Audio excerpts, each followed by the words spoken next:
Mom, what's up? I hear my daughter's indifferent voice on the other end of the phone. Nothing special, but are you doing okay? You should call me once in a while. When I say this, she replies, yeah, I'm good. I'm talking to my daughter, Emily. She's a college student living on her own. Ever since she left, I've been living alone and feeling lonely. I'm turning 50 this year. It's been 25 years since I lost my parents by a car accident, and 20 years since I divorced my ex-husband. My ex-husband and I used to work in the same building, and often said hi to each other in the elevator. As time went by, we found ourselves chatting more and more. We began to meet for drinks after work, and it wasn't long before he shared his feelings for me. I had always found him charming, so when he asked if I'd like to pursue a relationship, I happily agreed. We dated, visiting various places like movie theaters, bowling alleys, ski resorts, ice rinks, Christmas markets, beaches, zoos, and aquariums. And a year later, he proposed to me. Let's make a happy family together, he said. His words of love touched me deeply, especially since I had lost my parents and had no family home to return to. Our marriage life was truly happy. We had a great relationship and were blessed with 2 children. But that happiness didn't last long. When our children were 3 and 1 years old, we decided to divorce. The cause was a difference in values. In the early days of our marriage, we tolerated each other out of love, but eventually, it became unbearable. My ex-husband was an extreme penny pincher, to put it mildly. I, on the other hand, was quite the spender, which he couldn't stand. I was working while I put my kids in daycare, trying to spend within my salary without affecting our finances. But he complained about every single purchase I made, even a dress or a pair of shoes. He nagged daily about how I used electricity and water. I couldn't bear them. Our fights increased, leading to divorce. In the end, he took our 3-year-old son, and I took our 1-year-old daughter, Emily. Since the kids were young, we decided not to see each other again, for their sake. We thought it would be best for kids to think of any new partners as their real family. 20 years have passed since then. I never remarried. Emily is now 21 and a fine college student. I often wonder how my son John is doing now. I've never once forgotten about him. That adorable smile when he used to call me mommy and beg to be held. John is now 23 years old. Did he find a good job? What does he do now? I'm really curious, but I haven't been in touch with my ex-husband. I feel like I shouldn't know. Now, he's not my son anymore. He probably has a new mother now.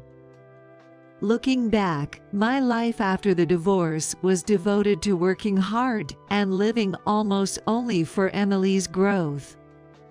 I never had time to think about myself or my own happiness. I dedicated my life to Emily, but I always thought about my son. Recently, I find myself lost in thought more often.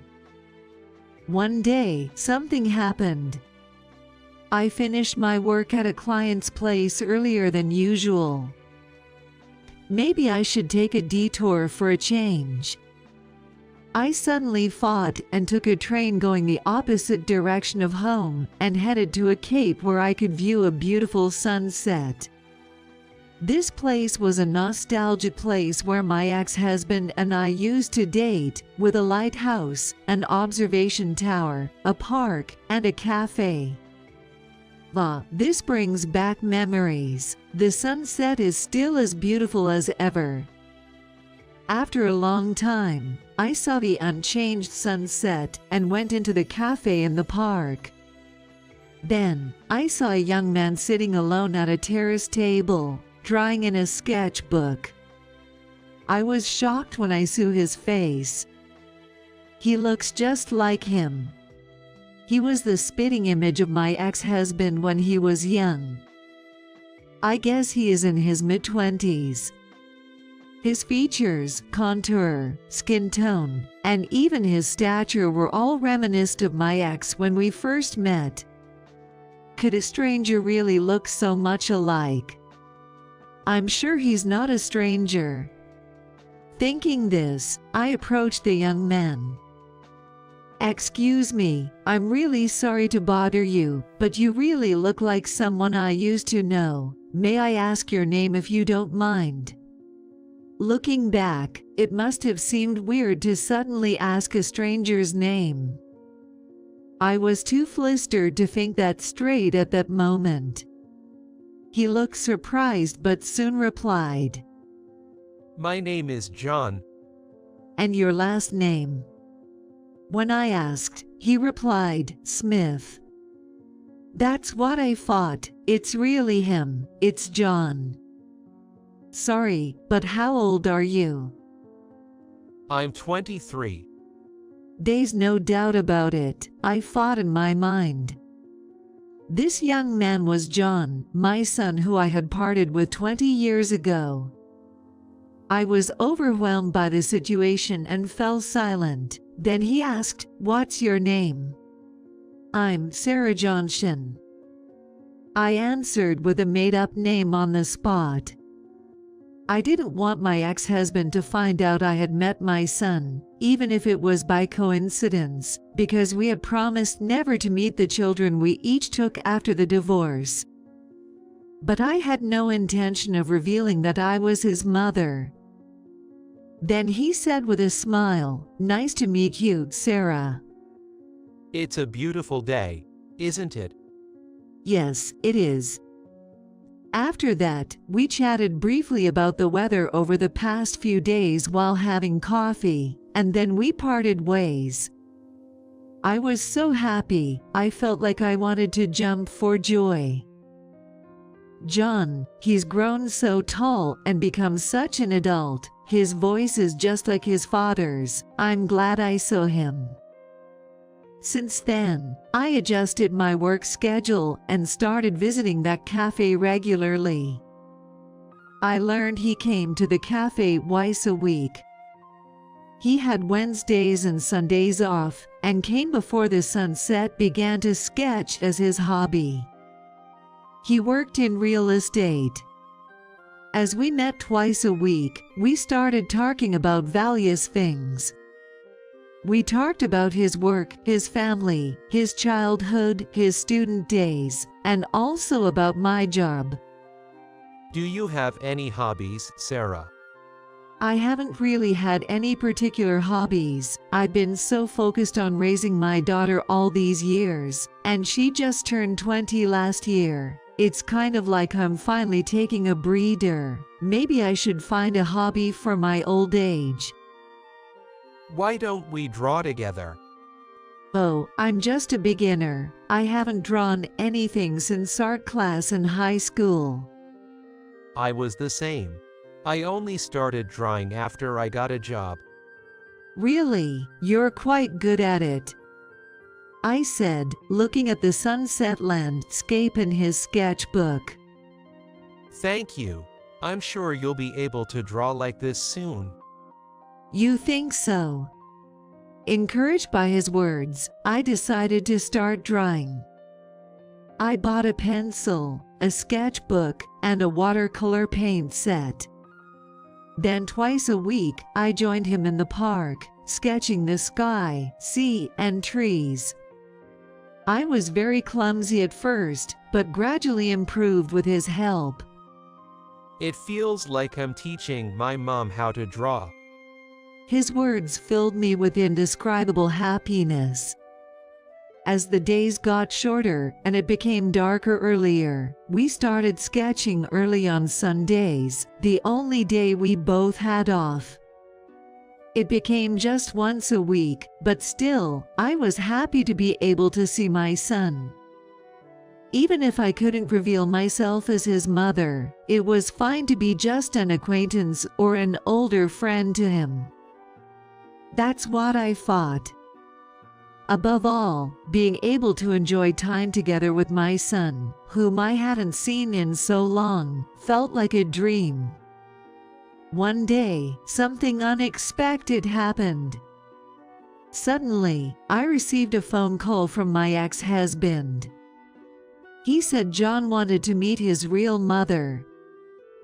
John had found out the truth when he needed his birth certificate for a job application.